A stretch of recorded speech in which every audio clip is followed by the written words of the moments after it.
계속해서 이 테슬라에 집중하지 못하는 모습을 보이면서 투자자들이 우려를 많이 했잖아요. 근데 또 한 번 이렇게 네. 심지어 제3당 창당까지 파격적인 선언을 하는 게 주가에 그렇게 좋은 영향을 주지 못한 것으로 보입니다. 사실 긍정적인 효과가 아예 없었다라고 말하기보다는 좀 주객이 전도됐다. 이런 표현이 좀 음. 잘 어울리는 것 같습니다. 네. 뭔가 정치적인 성향을 가지고 있고 그런 부분에 대해서 본인의 의견을 내세우는 걸 뭐 막겠다. 이런 투자자 입장에서 불안적인 요소라기보다는 원래 본인의 업무, 주 업무가 조금 훼손되는 부분이 사실상 투자자한테 불안감으로 좀 가중된 게 아닌가. 그쵸. 그리고 최근에 그게 좀 심화된 상황으로 주가에 반영된 것으로 해석됩니다. 네, 맞습니다. 심지어 이 테슬라의 어떤 전기차적인 음. 측면에서도 네. 특별한 어떤 결과를 내지 못하다 음. 보니까 이런 우려와 악재 같은 부분들이 계속해서 얹혀져서 안 좋은 시선으로 바라보게 되는 것 같습니다. 네. 다시 이제 우주 산업 이야기로 넘어오자면 이 파장이 이제 테슬라뿐만 아니라 스페이스 X에도 이어지게 됐다라고 얘기를 했는데요.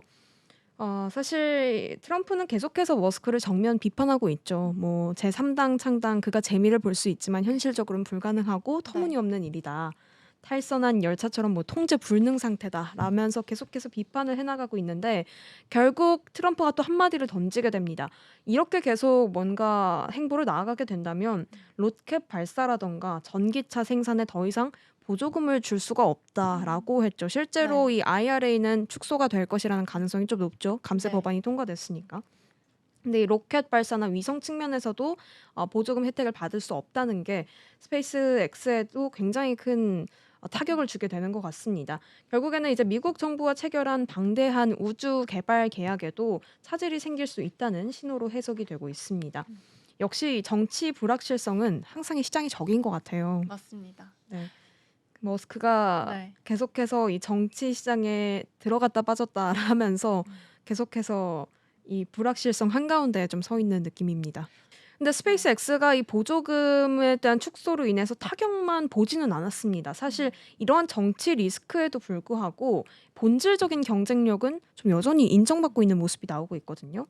지금 8일의 블룸버그에 따르면 현재 신주 발행과 내부자 지분 매각을 포함한 자금 조달 방안을 스페이스 X가 논의 중입니다. 음. 근데 여기서 놀라운 게 지금 기업 가치 평가가 무려 4천억 어. 달러에 이르고 네. 있다고 하더라고요. 작년 말에 이제 3,500억 달러였는데 이때보다 500억 달러가 지금 오른다는 거는 굉장히 큰 의미가 있는 거고 미국 비상장 기업 중에서는 사상 최대 기업 음. 가치라고 하더라고요. 네. 결국 만약에 이게 이뤄지게 된다면 미국 상장 기업 상위 20권 안에 음. 시가총액을 기준으로 했을 때 그 정도 드는 수준이라고 합니다. 음. 자, 이렇게 높은 평가를 받게 된 이유가 무엇일까라고 생각해 보자면 첫 번째로는 이제 스타링크 위성 인터넷 사업인 것 같아요. 음. 이게 뭐냐라고 했을 때는 지구의 저 궤도에 수천 개의 인공위성을 띄워서 전 세계에서 뭐 사막이든 바다 네. 한가운데든 어디서든 인터넷을 쓸 수 있게 해주는 부분입니다. 인터넷 기반 서비스인데 이제 세계에서 정부와 민간에서 계속 지금 수요가 늘고 있거든요. 네. 이 부분이 일단 첫 번째로 평가액이 높아진 이유인 것 같고요. 두 번째로는 재사용 로켓 기술입니다. 스페이스X는 이제 발사체를 회수해서 재사용하는 민간 유일 기업으로요. 장기적으로 이제 발사 비용을 획기적으로 줄일 수 있다는 점에서 비용 측면에서 경쟁력을 또 갖고 있습니다. 음. 세 번째로는 이제 화성 탐사선 스타쉽입니다. 이 머스크가 꿈꾸는 행성 간 이주 프로젝트의 핵심 기술이죠. 네. 근데 사실 이 부분은 좀 최근에 잇따라서 시험 발사 실패가 계속해서 나오고 있습니다. 2주 전까지만 해도 발사를 준비하는 도중에 음. 지상에서 폭발 사고가 났다고 합니다. 위험하네요. 네. 그럼에도 이제 뭐 시장은 여전히 이렇게 사고가 나기는 했지만 장기적으로는 아직까지 이 기업에 대한 가치에 여전히 좀 베팅을 하고 있는 모습입니다.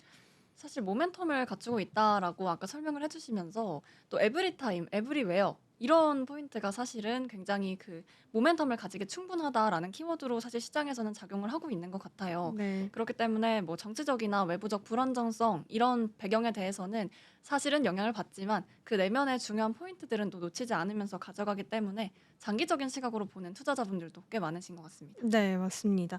뭐 사실 테슬라 이 머스크가 추진하는 어떤 아이템들이 다 미래지향적이잖아요. 맞습니다. 근데 테슬라는 이 미래지향적인 부분이 이미 주가에 선 반영이 되어 있다라는 음. 시각도 있지만 네. 그래도 스페이스X는 계속해서 장기적으로 투자하면서 음. 바라보는 시선들이 더 많은 것 같습니다.